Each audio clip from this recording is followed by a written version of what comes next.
Liam, good morning. It's Morning. nice to be talking with you here And in you New too. York City because, as you know, I'm from Texas, and you were there doing Leap of Faith. That's with right. Steve Martin. Uh-huh. But I never got to see you while you were there. You were all over the state, I No, I guess. didn't get to see myself either.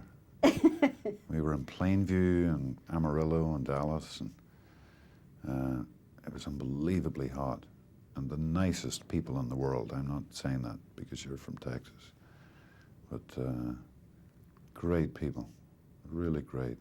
It made our lives very pleasant. And you enjoyed playing the sheriff. I did. I just had to keep reminding myself that the film was actually set in a fictitious town in Kansas.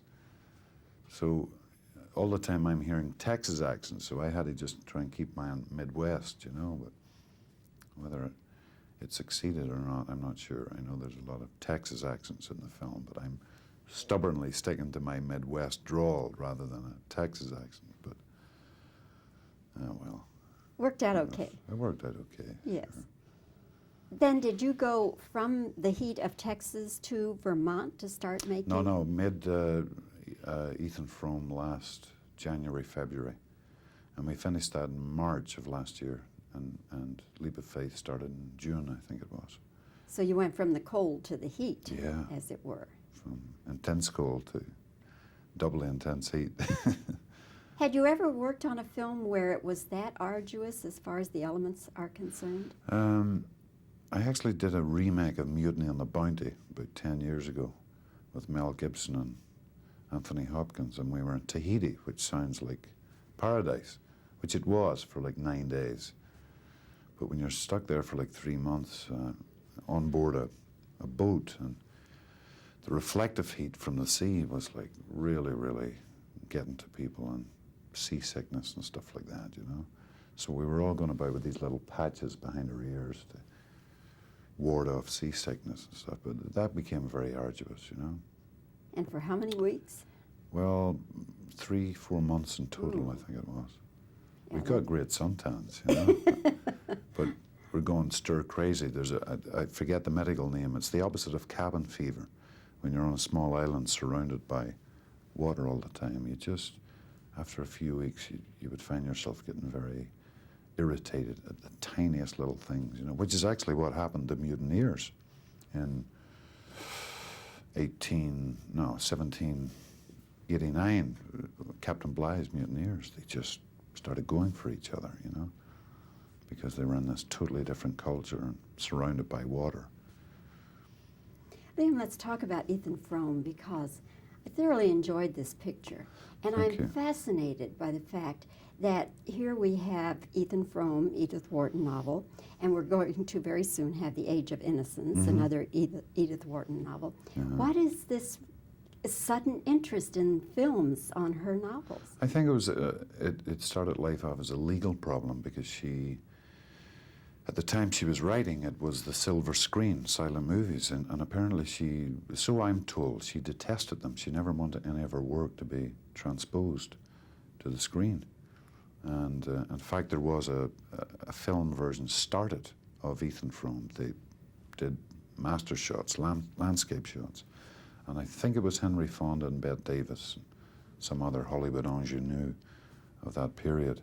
And then it suddenly stopped because they had obviously discovered this thing in her will, or she got her lawyers onto it, or whatever. But now it's, because it's public domain, there has been a rash of, I know there were 2 or 3 scripts of Ethan Frome going about it at one stage. Is the screenplay and the movie we see, is it pretty close to the original novel?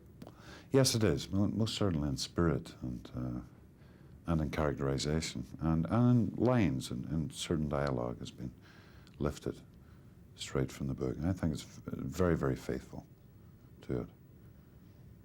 In some of your scenes, Ethan is crippled and he has great difficulty walking about. How did you achieve that? What did you do? Mainly through panic, because I had like 3 days to prepare for the film, because I was shooting a Woody Allen film here in New York, and I had 3 days before I went in front of the camera, so The one thing I did know was that I wanted to, that the other important character in the film is the landscape itself, which is very gnarled and twisted and bitter and cold and very beautiful too.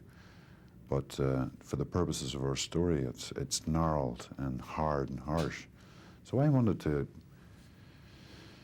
get a limp or get a body posture that was part of that landscape that just looked like an old craggy tree that was bent and distorted and looked strange too. But the fact that you're 6'4" adds to it because there's so much more of that posture to be seen. And I had a lot of help from a certain pain-killing tablet. Yeah, because it had to be very painful to do that. It was painful sometimes because it was so cold. There were days it was like minus 20 degrees, and because your muscles atrophy in the cold, it, you know, and to achieve that look, I had to take painkillers and just go for it, you know. And thankfully, on camera, you know, it's only a couple of minutes' work, and then you can relax again and put heat packs on your leg and stuff, you know. Well, all total, it is a very effective performance. Oh, thank you. And I congratulate you on that, and I hope that Ethan Frome does well for all of you. Thank you. I'm Very glad nice you film. enjoyed it. Thank you, and it's good to see you again. Come You back too. to Texas and I visit will. us. I'm looking forward to it. Thanks, Ethan. All right, thank you. Thank you, my dear.